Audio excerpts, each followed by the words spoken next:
దిశ చట్టం లేకపోతే రాష్ట్రంలో ఆడవాళ్ల భద్రత ఎలా?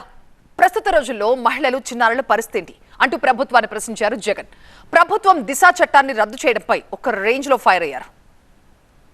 దిశ చట్టాన్ని ఉపసంహరించుకుంటూ రాష్ట్ర ప్రభుత్వం తీసుకున్న నిర్ణయంపై మాజీ ముఖ్యమంత్రి వైసీపీ అధినేత జగన్ తీవ్ర ఆగ్రహం వ్యక్తం చేశారు. మహిళలు, చిన్నారుల భద్రతకు అండగా నిలిచిన సమగ్ర రక్షణ వ్యవస్థను రాజకీయ ఈర్ష్యతో నిర్వీర్యం చేయడం అత్యంత దురదృష్టకరమని ఎక్స్ వేదికగా ఆవేదన వ్యక్తం చేశారు.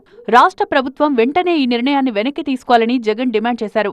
మహిళలు, చిన్నారులపై పెరుగుతున్న నేరాలు, దర్యాప్తులో జాప్యం, న్యాయ ప్రక్రియలో ఆలస్యం వంటి సమస్యలకు పరిష్కారంగా తమ ప్రభుత్వం దిశ వ్యవస్థను తీసుకొచ్చిందన్నారు జగన్. దిశ యాప్లో SOS బటన్ తో నిమిషాల్లో పోలీసులు స్పందించే విధానాన్ని తీసుకొచ్చామని జగన్ తెలిపారు. 1.51 కోట్ల మంది దిశ యాప్ ను డౌన్లోడ్ చేసుకున్నారని, దాని ద్వారా వచ్చిన 31,607 అత్యవసర కాల్స్ ను అప్పటి ప్రభుత్వం పరిష్కరించిందన్నారు జగన్. అంతేకాదు 18 ప్రత్యేక మహిళా పోలీస్ స్టేషన్లు ఏర్పాటు చేశామని, గ్రామ, వార్డు సచివాలయాల్లో 13,500 మంది మహిళా పోలీసులతో భద్రతా వ్యవస్థను ఏర్పాటు చేశామని తెలిపారు. ఇలా మహిళల భద్రత కోసం ఎంతో కష్టపడి దిశను తీసుకొస్తే ప్రభుత్వం దాన్ని రద్దు చేయడం దారుణమన్నారు.